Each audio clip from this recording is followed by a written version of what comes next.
Welcome back to the channel where we continue to help you optimize your web strategy and digital analytics. Today we are going to talk about SEO.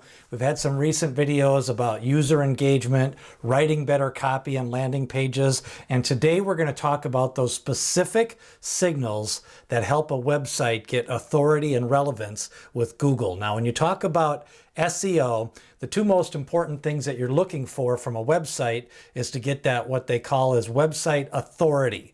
And what that is Google will value that in the search engine rankings and in those organic rankings. It is about, are you valuable from other websites? Are you getting the backlinks? Is your site trustworthy? Those are the things that authority will bring you when you have a website, whether it's new or long-term. You're always trying to capture and grow, get higher rankings on web authority. Now, the second thing is web relevance. That's your actual content on the page. Those are the keywords that you're trying to optimize for. What topic does your website talk about? What topics does your blog talk about? Charts, graphs, images, all of that kind of helps out with your relevance, because remember, Google's trying to match the searcher's query with the content on your page. So they only make money if it's relevant content. You only want strong traffic. So the best way you can get relevance and authority is to try to look at it from how can you make a better user experience, and the behavior that people have on your website is going to help you do that. So the behavior is how long they clicked, how often they clicked, did they stay after they clicked, and then where did they click from, and then did they hit the back button.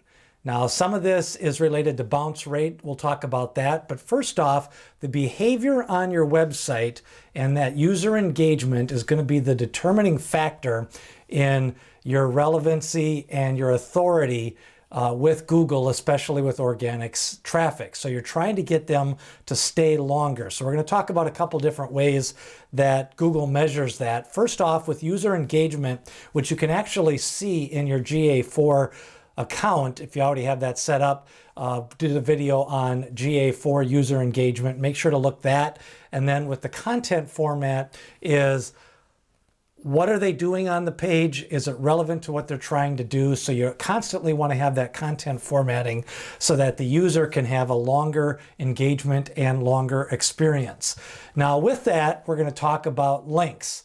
Have other websites backlink to your website.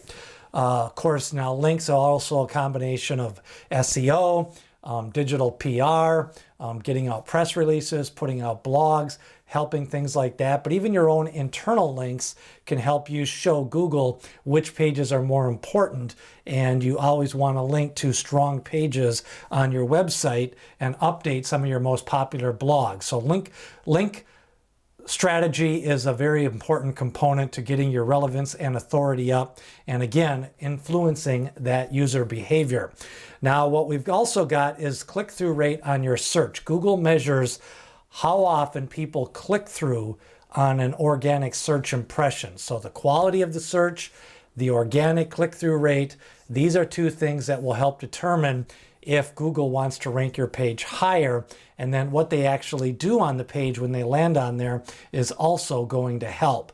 And with that, we're going to talk about your bounce rate. So a lot of people have one-page websites, so it isn't as simple as the formula, how many times did they only land on one page of your site? Because if they got the answer to their question, or they got the form that they need, there was no other need to visit your website. So the key thing here is did they click and land on your page, and then is it really longer than 3 to 5 seconds? It's kind of that 5-second rule where it takes 5 seconds to understand your page. That's what you're looking for. But in 3 seconds, people will make that decision. So if they visit multiple pages, fill out a form, hit the contact us button, scroll down on the page, those are all positive angles. And even if they didn't go to a second page, they may have gotten the answer from that first page after they landed on it. The next thing is dwell time. How much time on page from once they land on there? How long did they click versus how long did they stay? How quickly did they click away? And then also the overall experience, you want to make sure that they have a longer dwell time.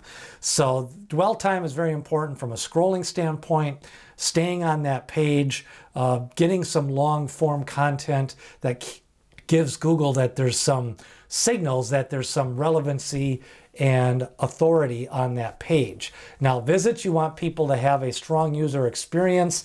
You want bulleted lists, numbered lists, clearly captioned photographs, compelling photographs, graphs, infographics. All of that can make for a longer visit, which in turn will help your overall SEO. So remember, keep up your dwell time, get people to spend more time on that page. You want to do some link building. You want to have a strong authority and relevance. And then also you want to have a strong user experience on that landing page. These are all ways that you will increase your overall digital engagement and getting people to stay on your website.